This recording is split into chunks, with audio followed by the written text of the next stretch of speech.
But एक बार बताओ, ये सुधार हो क्यों नहीं रहा? हर बार पेपर लीक होता है। इन्होंने कहा जी हमने गाड़ी में 5G GPS लगाए थे और ट्रैक कर रहे थे। तो गाड़ी चल रही है, ये ट्रैक कर रहे हो ना। गाड़ी के अंदर में कोई बैठ करके किसी सील को खोल करके फोटो लेकर के कहीं भेज दिया, इसकी कहाँ ट्रैकिंग की आपने? अगर कोई व्यक्ति या कोई पेपर लीक कर रहा है तो मात्र 2 साल की सजा।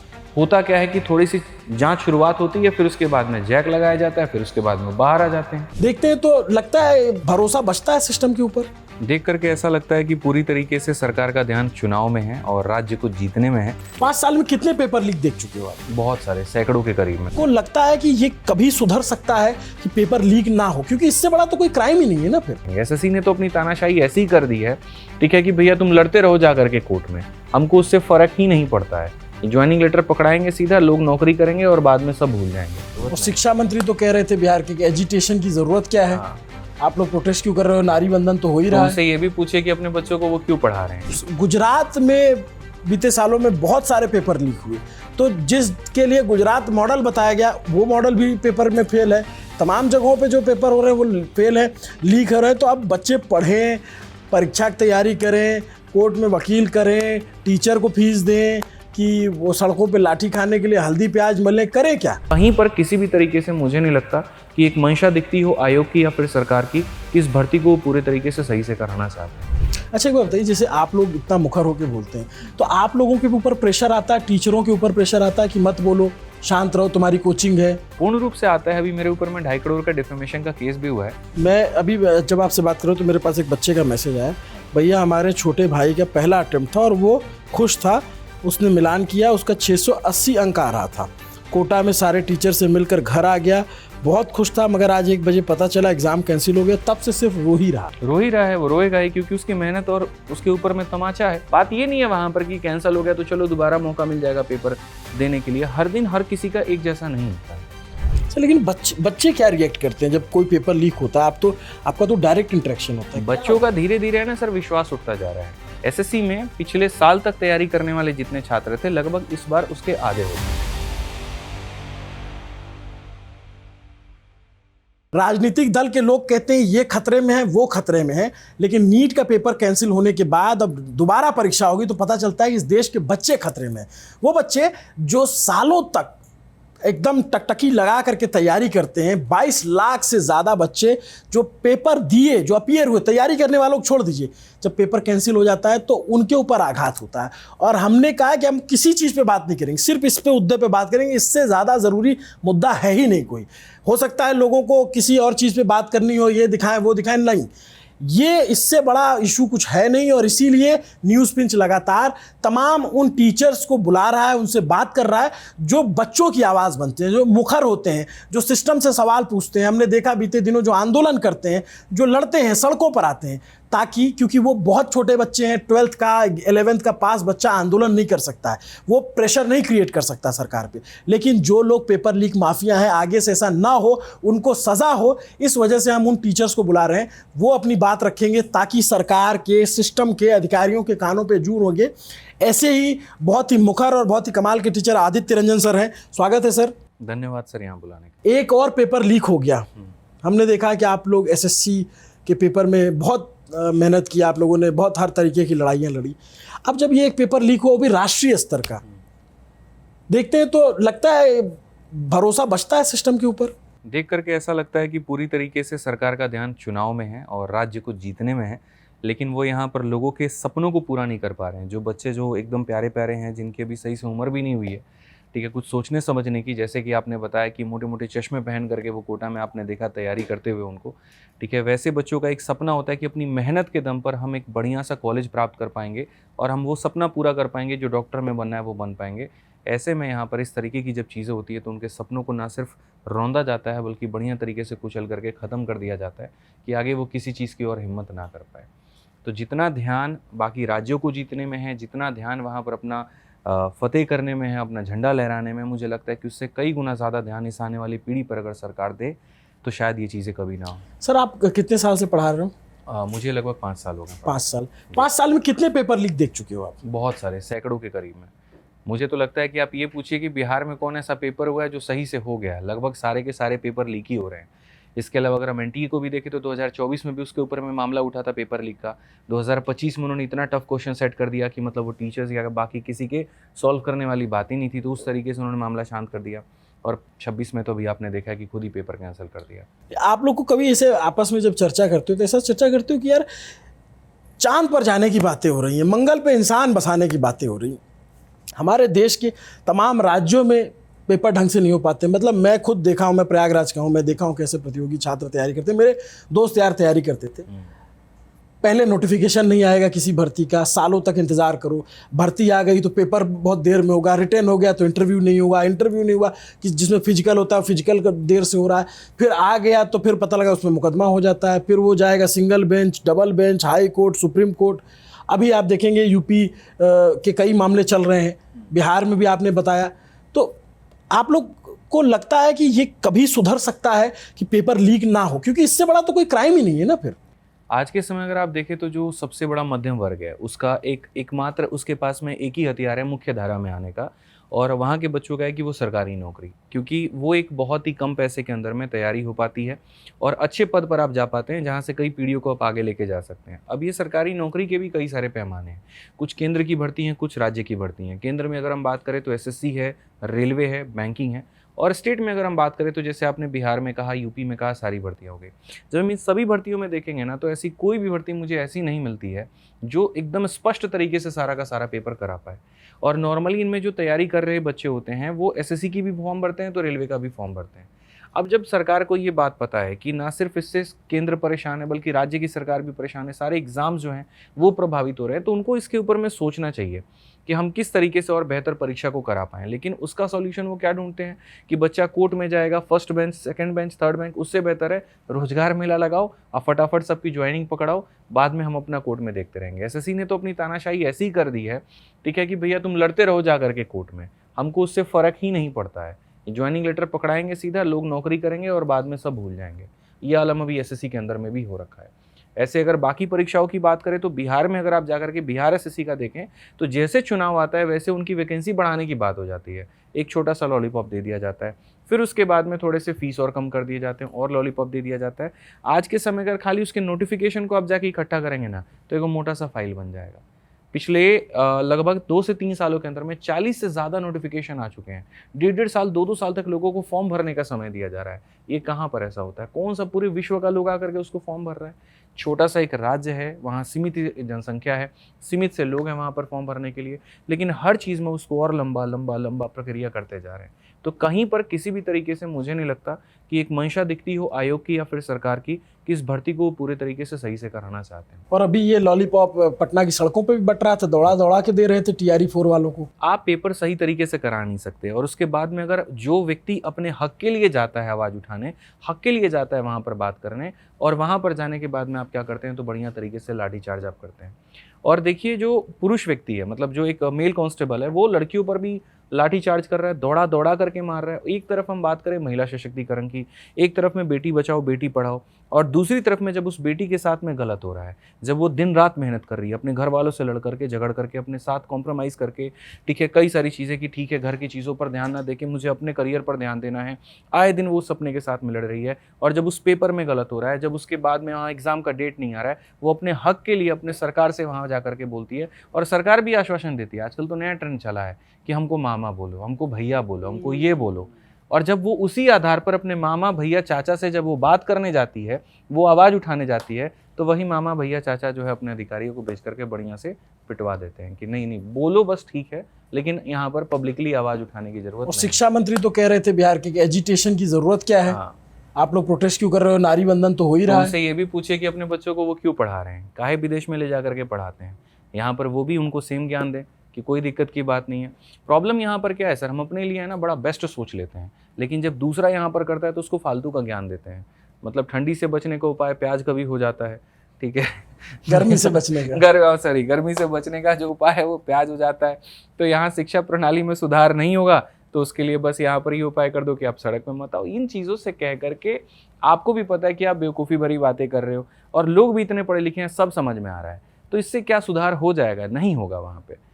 बट एक बार बताओ, ये सुधार हो क्यों नहीं रहा? हर बार पेपर लीक होता है, मैं हर बार बच्चों को देखता हूँ प्रोटेस्ट करने के लिए, हर जगह पे कहीं ना कहीं वो लाठी खा रहे होते हैं।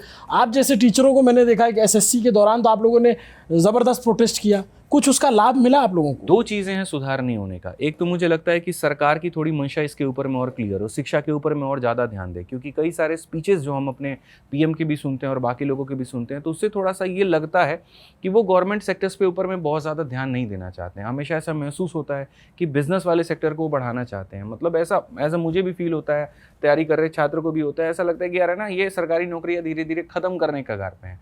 जैसे अगर आप देखोगे तो मतलब रेलवे को भी धीरे धीरे प्राइवेटाइजेशन की तरफ मूव कर देना, बाकी एजेंसीज को भी धीरे धीरे प्राइवेट बना देना। तो एक थोड़ा सा ये लगता है कि ठीक है चलो जैसे भी है इसको ख़त्म ही करना है, मतलब ऐसा फीलिंग आती है कि इसको अगर ख़त्म ही करना है तो फिर ज़्यादा ध्यान क्यों देना। और दूसरा जो रहता है इनमें ये कि कड़े कानून नहीं है। अगर कोई व्यक्ति अपराध कर रहा है, कोई पेपर लीक कर रहा है, कोई कहीं पर कर रहा है, तो मात्र 2 साल की सज़ा, 3 साल की सज़ा और छोटा सा एक जुर्माना। और ऐसे में जो व्यक्ति अपराध करता है उसके लिंक ऑलरेडी बड़े बड़े मिनिस्टर या विधायक लोगों से होते हैं। अभी तो एक कानून आया कि इसमें बहुत लंबी सजा होगी और तमाम बातें होंगी, लेकिन उस कानून में कितने लोग पकड़े गए और कितने के ऊपर कार्रवाई हो रही है? आप तो मीडिया से हैं, पत्रकारिता से हैं, आप जा करके उसकी भी जांच करें। होता क्या है कि थोड़ी सी जांच शुरुआत होती है, फिर उसके बाद में जैक लगाया जाता है, फिर उसके बाद में वो बाहर आ जाते हैं। और हरकत तो वही है, जिस चीज़ से उनकी रोजी रोटी चल रही है, सारा सिस्टम चल रहा है, काम तो वही करेंगे क्योंकि उसके एक्सपर्ट वही हैं। अच्छा एक बात बताइए, जैसे आप लोग इतना मुखर होकर बोलते हैं, तो आप लोगों के ऊपर प्रेशर आता है, टीचरों के ऊपर प्रेशर आता है कि मत बोलो, शांत रहो, तुम्हारी कोचिंग है? पूर्ण रूप से आता है। अभी मेरे ऊपर में 2.5 करोड़ का डिफेमेशन का केस भी हुआ है, जिसके अंदर में मैं भी इम्पैनल्ड हूँ।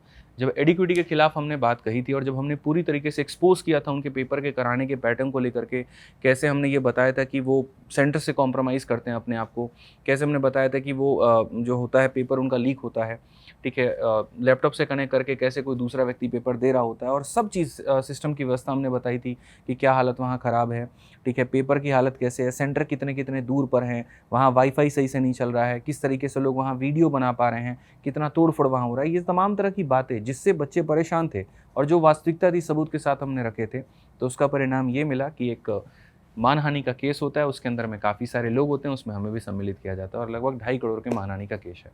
अब एक शिक्षक जिसका काम है पढ़ाना, वो पढ़ा रहा है और बच्चों का अगर कहीं ना कोई पेन होता है तो वो हमसे सबसे ज़्यादा जुड़ा होता है। वो हमसे लगता है कि सर आप आवाज़ नहीं उठा रहे, इसका मतलब आप बिजनेस ओरिएंटेड हो, आप तो सिर्फ कोर्स बेचने के टाइम पर आते हो और बाकी समय पर नहीं आते हो। बट हम उसे कैसे बताएं कि हम तो 100 चीज़ करने के लिए तुम्हारे पास तैयार हैं, लेकिन जो सरकार जिसका सबसे ज़्यादा ये मुख्य काम है उसके तरफ से कोई बाधा ना आए तो बेहतर है। आज अब ये बताओ हम पढ़ाएंगे जाकर के कोर्ट वकील करके, कोर्ट के अंदर में जो है ये 2.5 करोड़ का डिफेमेशन का और केस बच्चे को तो लगता है कि सर बहुत ताकतवर है, हाँ। सर हमारे लिए बोले और सर बोले तो मुकदमा कर दें। काम करो ना, जिस तरीके से आपको अपनी रैलियों के लिए परमिशन मिल जाते हैं तो बच्चों को उनकी आवाज़ उठाने के लिए परमिशन दे दो ग्राउंड में। सड़क पर क्यों पिटाई हुई? पटना में अगर आप बात कर रहे हैं इसको लेकर के, आपने कितने धरना स्थल ऐसे बना रखे हैं जहां पर कोई व्यक्ति जाकर के बात कर पाए। गांधी के देश की बात करते हैं जिन्होंने ये कहा था कि सत्य के मार्ग पर चलेंगे, ज़्यादा तोड़फोड़ नहीं करेंगे, शांति से अपनी बात उठाएंगे। लेकिन उस समय ये भी देखिए कि गांधी को बोलने की आज़ादी भी मिलती थी, ठीक है, गांधी को बोलने की आज़ादी मिलती थी, सभा करने की आज़ादी मिलती थी, अपनी बातों तक पहुंचाने की आज़ादी मिलती थी। नेशनल इंटरनेशनल मीडिया उस बात को कवर करता था। पहली बात तो आज कोई बात करने जाओ तो आपको जगह नहीं मिलेगा, कहीं पर किसी तरीके से परमिशन के 100 तरह के ड्रामे हो जाएंगे। एक फंक्शन करने के लिए अगर कोई सरकार की व्यक्ति है उसको फंक्शन करने के लिए तो 100 स्पेस मिल जाते हैं, ठीक है। आपको 2 दिन में कहीं पर कोई सभा करनी है, लाखों लोगों के लिए सब कुछ हो जाएगा और उसमें कोई फायर परमिशन की ज़रूरत नहीं है, उसमें कहीं पर किसी चीज़ की ज़रूरत नहीं है। लेकिन हम जब प्रोटेस्ट करने जाते हैं 100 तरह का हमारे ऊपर में परमिशन ला दिया जाता है। आपके पास ये नहीं है, नहीं कर सकते, ये नहीं है, नहीं कर सकते, 4 घंटे का स्लॉट है उसी में कर सकते हैं, ठीक है। उसके बाद कवर करने के लिए मीडिया भी जो आती है, जो बात हम बोलते हैं पता चलता है वो कट हो जाता है और बाकी कुछ अपनी बातें ऐड करके वो चलने लगता है। तो आप कह ही नहीं सकते ना, कैसे आप कहोगे, मुश्किल है बहुत। सर एक बात, जैसे आप एसएससी के बच्चों को, एसआई वाले बच्चों को पढ़ाते हैं जो थोड़ा बच्चे मैच्योर हो जाते हैं और वो अपने हक की आवाज़ के लिए सड़क पे प्रोटेस्ट भी करते हैं, वो भर्ती के लिए होते हैं। बट ये नीट जैसा एग्ज़ाम जो 10वीं 12वीं पास बच्चे होते हैं, ये क्या करें? इनके पास क्या विकल्प बचता है? इनके पास में बस यही विकल्प छोड़ दिया इन्होंने कि ठीक है हम तो सुधरेंगे नहीं, यहाँ पे तुम ही देख लो। ऐसा होना नहीं चाहिए। आप ये देखो ना कि वो बच्चे हैं, बड़े प्यारे प्यारे बच्चे हैं, अभी तो मतलब आप ऐसे कहो कि अभी थोड़ा थोड़ा वो होश संभाल रहे हैं। सीधा उनको शुरू से एक ही बात दिखाया गया, बेटा क्या बनना है, इंजीनियर या फिर क्या बनना है, डॉक्टर। और उसी चीज़ को सपना मान करके उन्होंने सब कुछ त्याग दिया, त्यौहार त्याग दिया, शादी त्याग दी, खुद के ऊपर में ध्यान देना त्याग दिया। कई ऐसे तो बच्चे हैं, आप उनका सोशल मीडिया अकाउंट तक नहीं देखोगे, 16-16, 18-18 घंटे कमरे में बंद करके पढ़ना, ठीक है। दाल के जगह पर उनको पानी मिल रहा है मेस के अंदर से, वो भी वो तैयार है। दीमक लग चुका है उनके बेड के अंदर में, उस पर तैयार है। महीने महीने तक बेडशीट नहीं बदल रहे हैं, एक ही कपड़े को वो बार बार पहन रहे हैं। ठीक है, मेरा एक मतलब है स्टूडेंट जिसको मैंने अभी देखा है, बिलीव करेंगे आप, 4 दिन तक वो एक ही बनियान पहन करके, और वो रहता है एक तरफ से गंदा होगा दूसरी तरफ से वो बदल देगा। सर क्यों? क्योंकि समय नहीं है मेरे पास में कुछ और करने के लिए, सिर्फ पढ़ना है। मैं अभी जब आपसे बात करूँ तो मेरे पास एक बच्चे का मैसेज आया, भैया हमारे छोटे भाई का पहला अटेम्प्ट था और वो खुश था, उसने मिलान किया, उसका 680 अंक आ रहा था, कोटा में सारे टीचर से मिलकर घर आ गया, बहुत खुश था, मगर आज 1 बजे पता चला एग्ज़ाम कैंसिल हो गया, तब से सिर्फ रो ही रहा है, वो रोएगा ही, क्योंकि उसकी मेहनत और उसके ऊपर में तमाचा है। एक ईमानदार छात्र, मैंने कहा ना कि जिसने सब कुछ त्याग दिया, घर परिवार समाज त्यौहार सब कुछ त्याग करके सिर्फ और सिर्फ इस सिस्टम पर भरोसा करके वो तैयारी कर रहा था कि हाँ मेरी मेहनत की जीत मुझे मिलेगी, और अंत में होता क्या है, कुछ नकलची लोग चंद पैसे में पेपर खरीद लेते हैं और उसके बाद में अंत में आता है कि एनटीए ने एग्ज़ाम कैंसिल कर दिया। बात ये नहीं है वहाँ पर कि कैंसिल हो गया तो चलो दोबारा मौका मिल जाएगा पेपर देने के लिए। हर दिन हर किसी का एक जैसा नहीं होता है। आप जितनी बेस्ट तैयारी करके जिस मोड पर आप थे, आप देखो कि अगर एक प्लेयर बहुत बढ़िया खेलना जानता है तो सारे मैच में शतक बनाता। जाहिर सी बात है, एक दिन भी होता है, तो जिस बच्चे ने तैयारी की उसके ऊपर में सीधा ये तमाचा है, और उसके साथ पूरा पूरा एक विश्वासघात है। हर मैच में तो कोई शतक नहीं बना सकता है, तो आपका हर दिन भी एक जैसा नहीं होता। लोग ज्ञान दे के चले जाएंगे, नॉलेज है तो दे देना दोबारा पेपर, तो आप भी हर बार चुनाव जीत जाओ। अगर ऐसा है तो कोई प्लेयर भी हर बार जाकर के शतक बना दे, नहीं है संभव। बट ऐसा नहीं लगता कि अब ये जो पेपर्स हैं, जो आप इतने सारे लीक्स बता रहे हो मुझे, तो एजेंसियां तो करा नहीं पा रही, तो इस देश में एक ही चीज़ सही हो रही है, चुनाव, और वो चुनाव आयोग करा रहा है, तो पेपर भी चुनाव आयोग ही कराए। हाँ, मुझे लगता है कि इसके ऊपर में जाकर के ज्ञापन हम लोगों को देना चाहिए कि आप अगर बहुत बेहतर तरीके से और निष्पक्ष हैं, नापाक हैं, तो आप ही ये पेपर सारा कंडक्ट करवा लीजिए, ताकि कम से कम बच्चों की जो भर्ती हैं वो पूरी तरीके से हो पाएँ और वो खुश रह पाएँ। जैसे जनता में आप खुश कर देते हैं कि चुनाव बहुत बढ़िया से हो गया, पेपर में भी आप खुश कर दीजिए सबको। एक दिन में करोड़ों लोग वोट डाल लेते हैं, एक ही दिन में रिजल्ट आ जाता है। यहाँ तो एक दिन में 22 लाख लोगों ने फॉर्म भरा था इसका नीट का, और लगभग 10,50,000 के करीब में फॉर्म भरा था यूपीएसआई का। यूपीएसआई में जो बवाल हुआ है वो कट ऑफ को लेकर के, वो भी सही तरीके से आप कह लीजिए नहीं हो पाया है, और ये तो पूरा पूरा पेपर ही कैंसिल हो गया। इसमें भी एनटीए से ये बात कहा गया था कि आप नहीं हो तो इसको मल्टीपल शिफ्ट में करवा लीजिए, और संभव नहीं हो तो आप इसको ऑनलाइन करवा लीजिए। एसएससी में 30-30, 35-35 लाख बच्चा फॉर्म भरता है और वो ऑनलाइन होता है और मल्टीपल शिफ्ट्स में होता है। ठीक है, यहाँ पर नीट के 22 लाख पेपर भरे जा रहे हैं और उनको एक ही दिन में करवाना है। तो आज के समय ना ऑफलाइन पेपर लगभग जहाँ होते हैं वो कॉम्प्रोमाइज़ होते हैं। एक सीडीएस ही मैंने पेपर देखा है आज तक जो यूपीएससी कंडक्ट करवाती है, और ऑफलाइन भी होता है, लेकिन वो कॉम्प्रोमाइज़ नहीं होता, क्योंकि इसमें सबसे ज़्यादा चांसेस होते हैं। प्रिंटिंग प्रेस में जब क्वेश्चन छप रहे होते हैं, वहाँ पर क्या लगा रहे हो आप? इन्होंने कहा जी हमने गाड़ी में 5G जीपीएस लगाए थे और ट्रैक कर रहे थे। तो गाड़ी चल रही है, ये ट्रैक कर रहे हो ना। गाड़ी के अंदर में कोई बैठ करके किसी सील को खोल करके फोटो लेकर के कहीं भेज दिया, इसकी कहाँ ट्रैकिंग की आपने? जैमर आपने लगा दिए, समझ में आता है सेंटर पे। क्या आपने जैमर प्रिंटिंग प्रेस में लगाए थे, या आपने बंद कमरे में प्रिंटिंग करवाई थी? ऐसे तो नहीं था वहाँ पर कि ऑटोमेटिक चीज़ें छप रही थी। कोई व्यक्ति होगा, वो पेपर लगा रहा होगा, वो छाप रहा होगा, उसके दिमाग में क्वेश्चंस वहाँ जा रहे होंगे। और ऐसा भी नहीं होगा कि वो जो प्रिंटिंग प्रेस है वो हमारे इस मिंट की तरह है कि मिंट जहाँ पैसा छपता है कि भैया जाते हैं तो सब छोड़ छाड़ के जाना पड़ेगा, और अंदर यहाँ पर आप सीधा जाएंगे, आप देखेंगे और चले आएंगे। तो जिनके साथ भी प्रेस में आपने पेपर छपवाएगा वहाँ पर हाई चांसेस होते हैं। ट्रांसपोर्टेशन के दौरान जो होते हैं वहाँ पर हाई चांसेस होते हैं। कई तरीके हैं। एक सेट का पेपर में पहला वाला पार्ट ऊपर में रख लो, कुछ चीज़ें वहाँ से स्कैन कर लो, दूसरा वाला तो प्रिंटिंग प्रेस हमारी भी बुक छपती हैं और हमें दिखता है वहाँ पर किस तरीके से काम होता है। धड़ धड़ धड़ धड़ धड़ पेपर इकट्ठा करके वो लोग कर रहे होते हैं, सीसीटीवी फुटेज होती है। तो कई तरीके हैं प्रिंटिंग प्रेस से लीक होने के, ट्रांसपोर्टेशन के दौरान लीक होने के, और इसके ऊपर में काम करना चाहिए था गवर्नमेंट को, लेकिन उन्होंने किया नहीं। और कंप्यूटर वाला पेपर भी तो जो है एसएससी वाला तो कंप्यूटर से हुआ, उसमें भी गड़बड़ी हुई। ऑनलाइन वाले में तो पूरी तरीके से, उसमें मैंने पहले ही कहा था इनका इंफ्रास्ट्रक्चर था ही नहीं, दम था ही नहीं इनके सेंटर में। तबेले के पास में जाकर के सेंटर बना दिया, नीचे यहाँ पर जो है तबेला है, ऊपर में सेंटर है, 40 लोगों का पेपर वहाँ हो रहा है। हमने तो सेंटर विजिट किया, हमने देखा वहाँ, बट अपने यूट्यूब के चैनल के माध्यम से कितनी आवाज़ उठाएं। एक पल के बाद में बच्चा भी ये कहने लगता है कि अरे सर ठीक है पढ़ाना शुरू कर दो, क्या करोगे आप? सर लेकिन बच्चे क्या रिएक्ट करते हैं जब कोई पेपर लीक होता है? आपका तो डायरेक्ट इंटरेक्शन होता है, बच्चों का धीरे धीरे ना सर विश्वास उठता जा रहा है। एसएससी में पिछले साल तक तैयारी करने वाले जितने छात्र थे लगभग इस बार उसके आधे हो गए। जहाँ पर पहले 50% की अटेंडेंस लगती थी, इस बार सिर्फ 30% की अटेंडेंस लगी है। ठीक है, क्योंकि उनका धीरे धीरे सिस्टम से विश्वास उठते जा रहा है। उनको ये लग रहा है कि यार अब ये पेपर जो हो रहे हैं वो सही नहीं हो रहे हैं, यहाँ कहीं ना कहीं गड़बड़ी हो रही है। इतनी मेहनत करें, इतना जो है 8-8 महीना 10-10 महीना इसमें लगाएं, पैसा लगाएं, सब कुछ लगाएं, और एट द एंड में यहाँ पर जो हमारा तो होना ही नहीं है। होना उसी का है जिसके पैसे का बोलबाला है, तो क्यों समय दें? इससे बेहतर कोई स्किल सीख लेते हैं, इससे बेहतर कोई प्राइवेट नौकरी कर लेते हैं, अपना बिजनेस कर लेते हैं। और ये मैसेज सरकार के नीतियों के द्वारा या फिर भर्ती बोर्ड के द्वारा दिया जा रहा है, इनडायरेक्ट वे में दिया जा रहा है।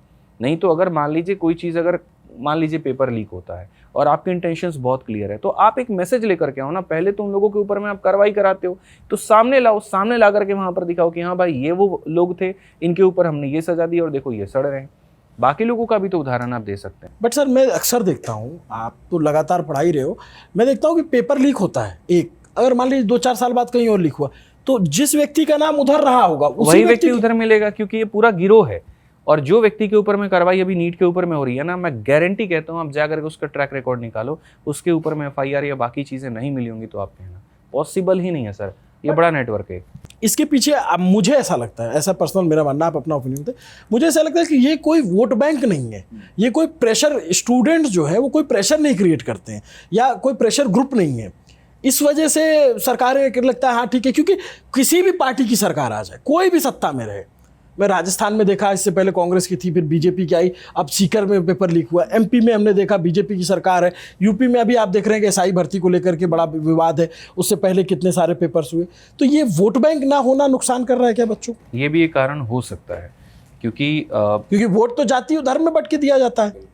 और दूसरा ये भी होता है कि जो इन्फ्लुएंस होता है ना, मुझे लगता है वो एक सबसे बड़ा है, कि जैसे जो लोग पेपर लीक कराते हैं उनका जो इन्फ्लुएंस होता है वहाँ के सत्ताधारी लोगों के साथ में, या कुछ नेता मंत्री जो विपक्ष में भी हैं उनके साथ में लिंक होता है, तो वो इतना डोमिनेट कर जाता है कि बाकी लोगों की आवाज़ को दबा दिया जाता है। उदाहरण के तौर पे मान लीजिए कि आपको दिख रहा है कि यहाँ 10 लोगों के साथ में अन्याय है, लेकिन एक ऐसा प्रभावशाली व्यक्ति बैठा है जो आपकी ज़रूरतों को पूरा कर दे रहा है, तो आप उस अन्याय को भूल जाएंगे। एक ये भी बहुत बड़ा कारण होता है, क्योंकि जो व्यक्ति बैठा है जो आपकी ज़रूरतों को पूरा कर रहा है, वो उस समय कर रहा है जब आपको ज़रूरत है, जो कि है चुनाव।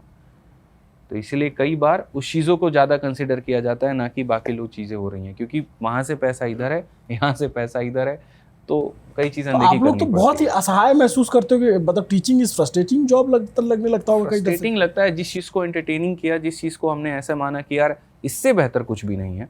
आज के समय जब अन्याय होता है और दिखता है और हम आवाज़ भी उठाते हैं, फिर उसके बाद महसूस होता है करे तो करे क्या, ठीक है। क्योंकि जो मतलब स्टूडेंट्स लगता है कि यार सर कुछ करेंगे, और सर जब जाते हैं सुप्रीम कोर्ट तक हम गए, हमने बहुत पैसे खर्च किए, हमने वकीलों के ऊपर में खर्च किए, सारी चीज़ें, आज तक मामला कोर्ट में है, पेंडिंग है। अब आप लड़ लो, अब 1 साल के बाद में आज मान लीजिए कि कोर्ट ने कह भी दिया कि जो 2022 में या 23 वाली भर्ती में गड़बड़ी हुई थी, कुछ कर नहीं सकते आप, क्योंकि सबकी ज्वाइनिंग आ चुकी है। अब वैसे केस में अगर आपने उनकी ज्वाइनिंग हटाई, जो लोग नौकरी पे लग गए हैं, आपने उनको रोकने की बात की, तो वो बवाल खड़ा करेंगे, तो फिर कहीं ना कहीं उनके साथ गलत हो जाएगा, क्योंकि उनका भी समय काफी बर्बाद किया। तो कॉम्पेंसेशन राजस्थान में SI की पेपर, बिल्कुल, कैसे कॉम्पेंसेशन दोगे आप? अच्छा, आपने एक UPSI की बात की, कट ऑफ को लेकर क्या विवाद है? बहुत सारे बच्चे मैसेज कर रहे हैं उसको लेकर के। UPSI में लगभग 10.5 लाख बच्चों ने फॉर्म भरा, जो कि 4500 के करीब में जो वैकेंसी थी उसके ऊपर में थी। और ये पेपर 2017 में पहली बार हुआ था, फिर 2021 में, और अब जाकर के 2026 में ये पेपर हुआ है। मतलब हर 4 से 5 साल में वैकेंसी आती है, आप ये मान के चलो, लगभग ये कह लो चुनावी टर्म में एक बार आ जाता है, एक टर्म में एक बार आता है। तो इस बार जब आया था तो लोगों की काफ़ी महत्वाकांक्षाएं थी, और ये भी था कि पेपर बहुत अच्छे लेवल का आएगा, जैसे 2017 का आया था। लेकिन पेपर वैसा तो पहले बिल्कुल भी नहीं आया, थोड़ा साधारण पेपर था। लेकिन इतना भी साधारण नहीं था कि जहां पिछली बार 302 नंबर जनरल का कट ऑफ गया था, इस बार 369 पॉइंट समथिंग गया। मतलब 92% आप लाएंगे तो आप इसके कट ऑफ को क्लियर कर पाए 400 में से। अब आप बताओ 400 नंबर में 370 नंबर के करीब में लेकर के आना कहाँ तक संभव है? कौन व्यक्ति है जो लेकर के आ पाएगा? गणित स्कोरिंग है उसमें आ सकता है, रीजनिंग है उसमें आ सकता है, मूल विधि संविधान में कहाँ से आ जाएगा, GK GS में कहाँ से आ जाएगा? तो इसके 2 प्रश्न खड़े होते हैं, या तो कहीं ना कहीं गड़बड़ी हुई है, कुछ लोगों को या तो अनावश्यक मार्क्स दिए गए हैं, या फिर जो इनका नॉर्मलाइजेशन का फॉर्मूला है वो सही नहीं है। जिस तरीके से नॉर्मलाइजेशन लोगों को मिला है वो बिल्कुल उचित नहीं है। हो सकता है किसी को एक्सपोनेंशियल ग्रोथ दे दिया गया हो, बहुत ज़्यादा नंबर दे दिए गए हो, तो इसीलिए बच्चे जो है इसके स्कोर कार्ड की मांग कर रहे हैं कि भैया ठीक है, इसमें क्या ही परेशानी है, अगर आपने सही तरीके से किया तो स्कोर कार्ड जारी कर दो। आपने मान लीजिए कहीं पर देखिए चुनाव भी होता है तो पता चलता है ना, जीतने वाले को हमको कितना वोट मिला है और हारने वाले को हमको कितना मिला, तो एक अंतर पता चल जाता है। यहाँ तो बच्चा क्वालिफाई किया, खाली ये बता दे रहे हैं आप, लेकिन कितने नंबर आए आप ये बता ही नहीं पा रहे हैं। तो ये कैसा है मतलब सिस्टम, ये कैसे हो पाएगा? काम तो हो ही नहीं पाएगा। और आपने सबसे बड़ी बात आप ये बताओ, जो कट ऑफ आप बनाते हो ठीक है, वो किसके आधार पे बनाते हो? नंबर के आधार पे। जैसे मान लीजिए 100 लोगों का पेपर हुआ, सबके नंबर मेरे पास में आ गए, मुझे 10 लोगों को लेना है, तो मैं टॉप के 10 लोगों को लूंगा, तो किसके आधार पे लूंगा? नंबर के ही आधार पे। तो जब नंबर के आधार पर आपने चीजें की है, तो वो नंबर को पब्लिक करने में और सिर्फ उस बच्चे को बताने में परेशानी क्या हो रही है, दिक्कत क्या हो रही है? यही काम एसएससी की भी प्रॉब्लम है। वो जान के ये सारे टेक्टिक्स अपनाए जाते हैं कि पहले ये लोग कट ऑफ का पूरा हल्ला कर लेंगे, कुछ दिन में शांत हो जाएगा, फिर नॉर्मल नंबर देंगे, और नंबर जब तक देंगे तब तक तो फिजिकल का हम डेट निकाल देंगे, तो लोग भूल चुके होंगे और फिजिकल की तैयारी में आ जाएंगे। तो ये इस तरीके से पूरा एक माइंडसेट बना हुआ है। एसएससी सेम प्रोसेस अपनाती है। टीयर 1 में पहले बता देती है कि सेलेक्ट कौन कौन हुआ, तो जो रिजेक्ट हो जाता है वो तैयारी में लग जाता है, और जो सेलेक्ट हो जाता है वो आने वाले मेंस के लिए लग जाता है। फिर मेंस का वो पेपर जब तक कंडक्ट करवा रहे होते हैं, उसी टाइम पर वो क्या करते हैं, स्कोर कार्ड रिलीज कर देते हैं। अब ऐसे केस में बच्चा ये सोचता है यार बवाल खड़ा करें कि चुपचाप मेंस की तैयारी करें, ये प्रॉब्लम हो जाती है। और ये नॉर्मलाइजेशन क्या है, थोड़ा सा अगर आम दर्शकों को नॉर्मलाइजेशन ऐसा है कि मान लीजिए कि एक पेपर अलग अलग पालियों में होता है। चूंकि क्या है कि 20 लाख बच्चों ने, यूपीएसआई में ही अगर हम बात करें तो 10 लाख बच्चों ने फॉर्म भरा। अब प्रैक्टिकली भारत में इतने सेंटर नहीं है कि 10 लाख बच्चों का एक साथ में पेपर कंडक्ट कराया जा सके। एसएससी में 30 लाख लोग फॉर्म भरते हैं। बेशक चाहे 30% लोग ही फॉर्म देने जाए, लेकिन आप सिटिंग तो सबकी रखते हो, कोई नहीं जाए तो वो अलग बात है। तो जैसे अब 30 लाख बच्चों के हिसाब से पूरे भारत में एक बार में पेपर कंडक्ट करवाया ही नहीं जा सकता। मैं जैसे मान करके चलो एक बार में एक दिन में 10,000 पेपर हो सकते हैं, 10,000 बच्चों का ऑनलाइन में हो सकता है, सेंटर ही इतने उपलब्ध नहीं है।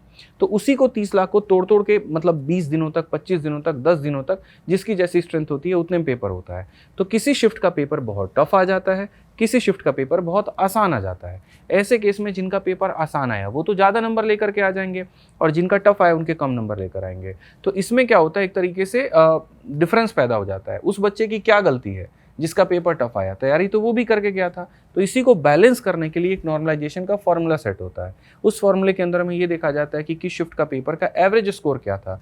मतलब अगर मान लीजिए आज की शिफ्ट में सबके एवरेज स्कोर 40 आए हैं और कल वाले में सबके 80 आए, तो उसको नॉर्मल करके 60 किया जाता है। एक मतलब ऐसा होता है जिसमें नंबर ऑफ शिफ्ट भी मायने रखते हैं, नंबर ऑफ लोग भी मायने रखते हैं, कौन से सब्जेक्ट का पेपर है वो भी रखता है। तो ये हर किसी का अपना अपना फॉर्मूला है।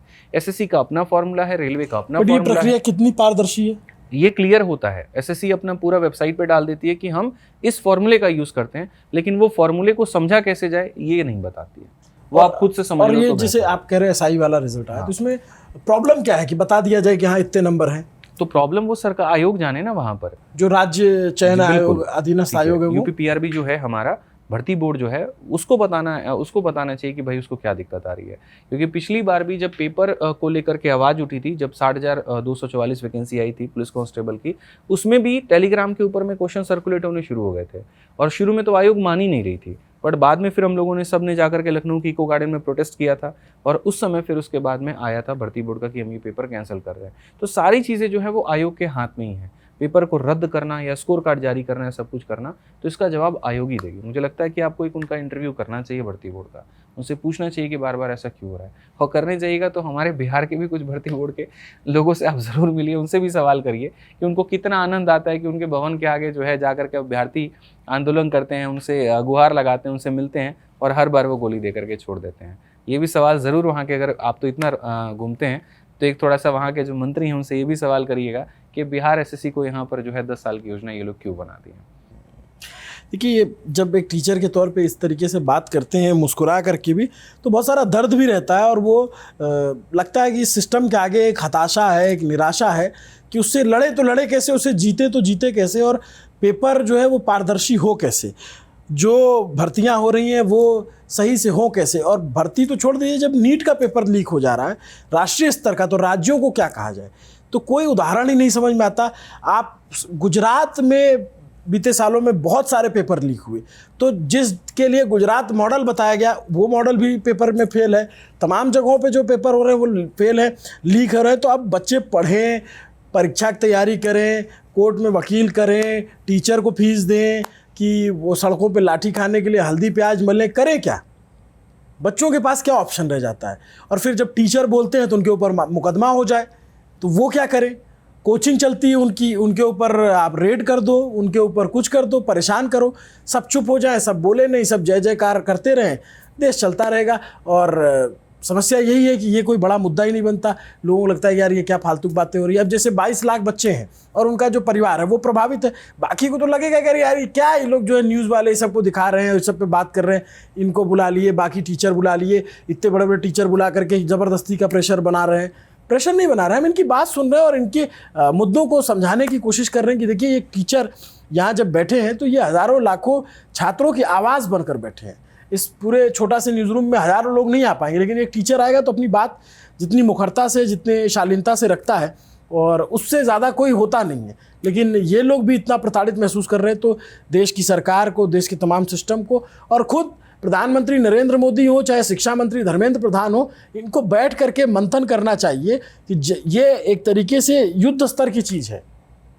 जब देश का पाकिस्तान से युद्ध होता है तो जिस तरीके से सेना लड़ती है, जिस तरीके से सरकार रिएक्ट करती है, उस तरीके से रिएक्ट करना चाहिए इन सब मसलों में, क्योंकि बहुत छोटे बच्चे हैं, बहुत यंग बच्चे होते हैं और अगर वो बच्चा पढ़ेगा नहीं, अगर वो आगे नहीं बढ़ेगा तो फिर वो गलत कामों में ये भी लगेगा। तो देखिए ना कि जो गलत तरीके से पैसे दे करके या पेपर लीक करवा करके सिस्टम में जा रहे हैं, और जब वो डॉक्टर बनेंगे तो किस लेवल के वो डॉक्टर बनेंगे, किस लेवल के वो डॉक्टर बनेंगे, किस तरीके का वो इलाज करेंगे। कभी इन्हीं नेता मंत्री में से अगर कोई उनसे इलाज कराने चला गया तो जहां बचने की संभावना होगी, इनका तो रेडियो बदल के अल्लाह लगा देनी चाहिए, अल्लाह बदल के वहाँ रेडियो फीमर सब बदल देना चाहिए। हाँ, तो वो आप समझो ना किस लेवल का वो इलाज होगा। तो आप है ना सिर्फ एक ये नहीं देखो कि चंद पैसों के लिए वहां पर कुछ गलत लोगों को सिस्टम में भेजा गया, बल्कि भेजने के बाद में उनका काम क्या है।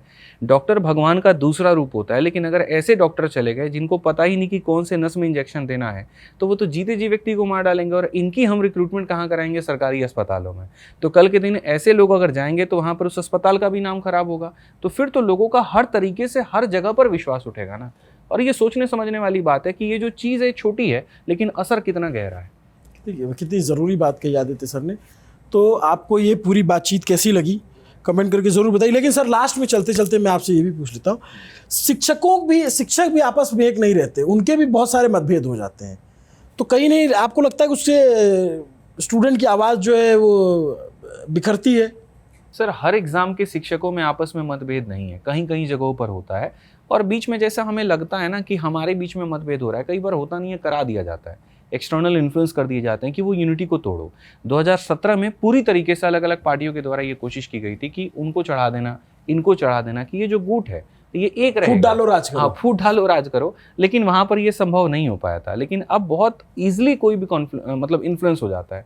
मैं अपने आप को भी उसमें रख सकता हूँ, शामिल कर सकता हूँ, कोई भी होता है, हम बहुत ईजिली मतलब इन्फ्लुएंस हो जाते हैं। तो अगर थोड़ी सी इच्छा शक्ति मजबूत रहे, थोड़ी यूनिटी मजबूत रहे, तो शायद वो टूटना नामुमकिन। मैं एसएससी के दौरान देखा, तब तो हम चैनल बना ही रहे थे, आप में और अभिनय सर में विवाद हुआ और मुझे देख के इतना अफसोस हो रहा था कि जो आप छात्रों की लड़ाई लड़ने की बात कर रहे हो और आप लोग आपस में लड़ गए। सर यकीन मानिए अफसोस मुझे आज तक उस चीज़ का है वहाँ पर कि मैं सर से ये बात कहता भी हूँ कि जो बातें आपने जाकर के यूट्यूब पर कही, अगर वो बात आपने सामने से फ़ोन पर किया होता तो ज़्यादा सही होता, क्योंकि उस चीज़ ने एक तूल पकड़ दिया लोगों को मौका देने का, लोगों को कहने का। और अगले दिन ही डीओपीटी मिनिस्टर ने ये कह दिया कि जी ये शिक्षकों की आपसे रायतें हैं, हमारी तरफ से कोई पर नहीं है। तो जिस चीज़ का हम सबको डर था वही हुआ। मतलब मुझे लगता है आज के समय में आग्रह भी करूँगा आपके माध्यम से कि कोई भी शिक्षक है, कोई भी है, किसी भी आंदोलन में जा रहा है, चलिए आप लोग बीपीएससी का आंदोलन करिए, किसी भी एग्जाम का आंदोलन करिए, कृपया करके अगर आपसी मतभेद हैं तो उसको ऑन कैमरा ना करके ऑफ कैमरा सुलझा लीजिए, वो ज़्यादा बेहतर है। क्योंकि जब वो चीज़ें ऑन कैमरा आती हैं ना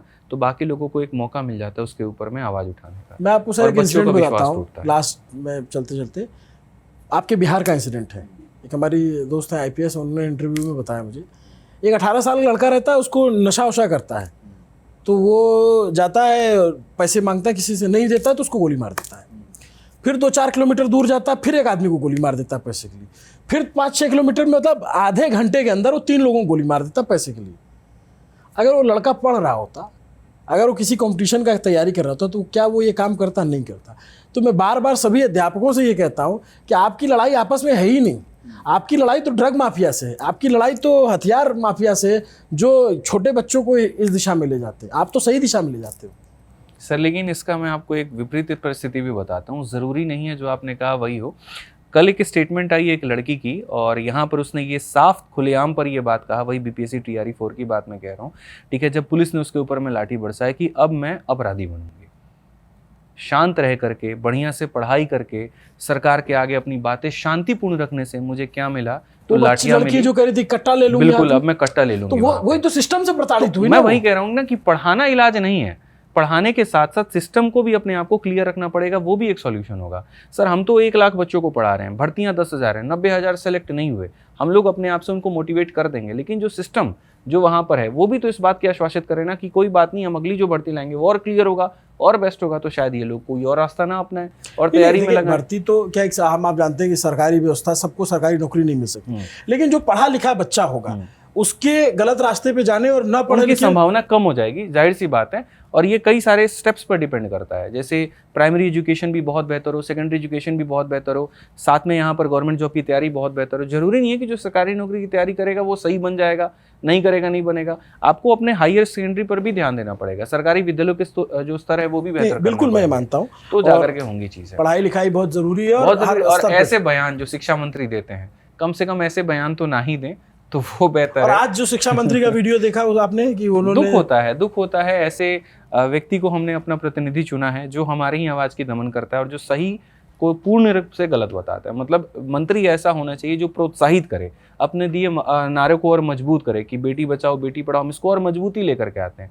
ये कहाँ की बात हो गई कि तुम्हारे साथ गलत हो रहा है तो कौन बोला तुमको सड़क पे आने को, घर में बैठो, मोदी जी कहते हैं बेटियों को बाहर निकलने की, मतलब ऐसी बेतुकी सी बात। और जो आज एनटीए पे ये नीट वाले पे शिक्षा मंत्री बिना जवाब दिए चले गए, वो देखा आपने? ये तो जवाब है ही नहीं ना, क्या जवाब है उनके पास में, जवाब क्या है आप ये बताओ। जबकि यही वो व्यक्ति हैं जब यहाँ पर वन नेशन और वन एग्जाम की बात कर रहे थे कि अलग अलग स्टेट अपना अपना मेडिकल का पेपर कराती है और AIPMT से यहाँ पर कुछ इम्पैनल्ड हैं, तो हम सबको खत्म करके एक लाएंगे, बड़ा पावरफुल बनाएंगे। आप ये देखो ना, अभी एनटीए को अपना ट्वीट डिलीट करना पड़ा, तो दावे बड़े मजबूत हैं।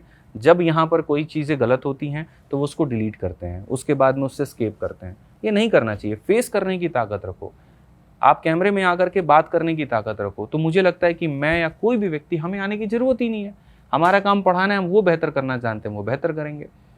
ऑन दैट नोट सर की बात का अगर लबोलुआब निकालूं तो ये जो बातें की जाती हैं आसमान में धान बोने की, ये बातें ना करके अगर ज़मीन पे काम किया जाए तो इतनी बात करने की ज़रूरत नहीं पड़ेगी। और वो जो 22 लाख से ज़्यादा बच्चे परेशान हैं, वो शायद मानसिक रूप से जो प्रताड़ित हो रहे हैं, उन्हें वो प्रताड़ना ना झेलनी पड़े।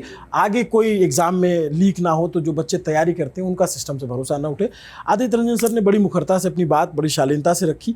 आपको इस पूरी बातचीत पे क्या कहना है, कमेंट करके ज़रूर बताइए। और कोशिश करेंगे कि हम ऐसे जो भी एजुकेटर हैं, जो बच्चों के हित की बात करते हैं, उनको आपके सामने कैमरे पर लाते रहें। देखती रहे न्यूज़ पिंच। अभिनव पांडे नाम है मेरा, मेरे साथ कैमरे के पीछे मेरे साथी असद और सुधांशु केसरवानी है। शुक्रिया। धन्यवाद।